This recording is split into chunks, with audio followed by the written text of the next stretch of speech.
मैं आप सबों को पाठ सप्तम पढ़ा रहा हूँ, भाग 2, पृष्ठ संख्या 58। काक।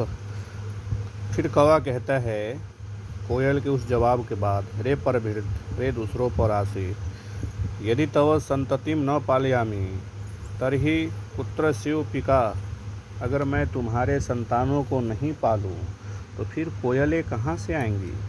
अतः अहम एव करुणापर पक्षी सम्राट काक। इसीलिए मैं ही हूँ करुणापर, करुणावान पक्षियों का राजा कौवा। ये सब बात हाथी वहाँ सुन रहा था। हाथी आया, कहता है समीपतः एव आगच्छन्, पास में आकर, अरे अरे सर्वां वार्तां शृण्व एव अहम, सभी बातों को मैंने सुना। अत्र आगच्छामि, और इसीलिए यहाँ आया हूँ।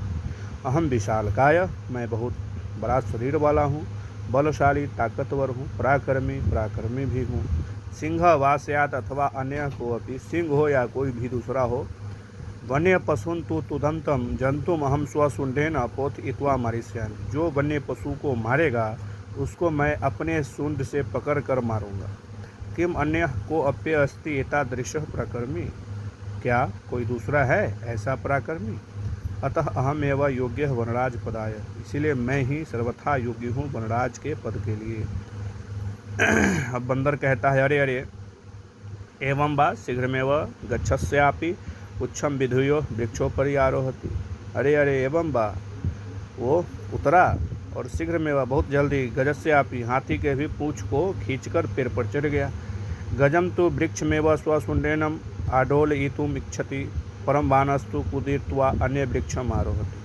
हाथी अपने सिर से सूंड से उस पेड़ को डोलाने का प्रयत्न करता है, लेकिन बंदर कूदकर दूसरे पेड़ पर चढ़ जाता है। एवं गजम वृक्षात वृक्षम प्रति धावंतम दृष्ट्वा सिंह अपि हंसति बलति च। और इस प्रकार हाथी को एक पेड़ से दूसरे पेड़ से तीसरे पेड़ दौड़ते हुए देखकर सिंह भी हंसता है और बोलता है, सिंह भो गज ममपि एवमेव वादतून एते वानरा। मुझे भी ये सब बंदर ऐसे ही चिढ़ाए हैं वानर। अस्मादेव तु कथयामि यद अहमेव योग्य वनराज पदाय, इसीलिए मैं तो कहता हूँ कि मैं ही सर्वथा योग्य हूँ वनराज पद के लिए।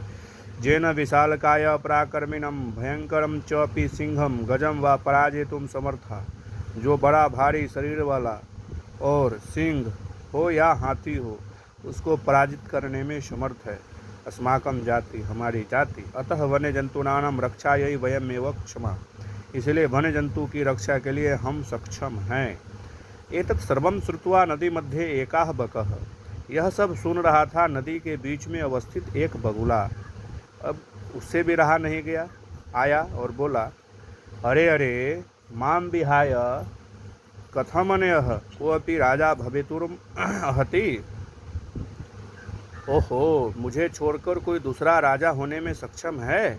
अहम तो शीतले जले बहुकाल पर्यंतम अविचलः ध्यानमग्न, मैं ठंडे जल में बहुत समय तक लगातार बिना भटके हुए ध्यान मग्न रहता हूँ। स्थित प्रज्ञैव, और एक जगह ही रहता हूँ। स्थित्वा सर्वेषां रक्षायाः उपायान् चिंतिष्यामि, और मैं सभी जीवों की रक्षा की उपाय सोचता हूँ।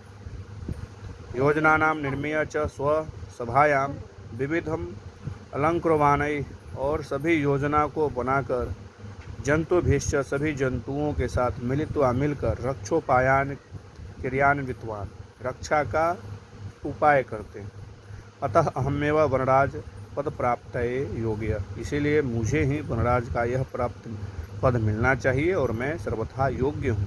मयूर वृक्षोपरितः स अट्ठास पूर्वकम, मोर वृक्ष के ऊपर स अट्ठास पूर्वकम हंसते हुए, विरम विरम, बहुत हुआ आत्मसलागाया, अपनी बड़ाई।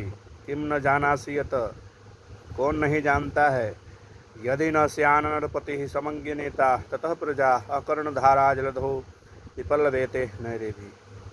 यदि नरपति यानी राजा जो है स्यान नहीं हो, पढ़ा लिखा नहीं हो, अच्छे व्यवहार वाला नहीं हो, और वैसे सम्यंग नेता ततः प्रजा, और अगर वैसा नेता नहीं हो, गलत प्रजा हो, गलत नेता हो, तो प्रजा का वही होगा जैसे अकर्णधारा जलधौ, बीच जलधार में भयानक जलधार में, बहुत चौड़ी नदी में, पिपल वेत नौरे भी, नौका में बैठा दिया जाए और जिसका कोई पाखेवनहार ही न हो, यानी कि बिना ड्राइवर के पानी के जहाज़ में आपको बैठा दिया जाए और बीच नदी में, तो क्या हाल होगा? वही होता है अगर राजा अच्छा नहीं हो तो।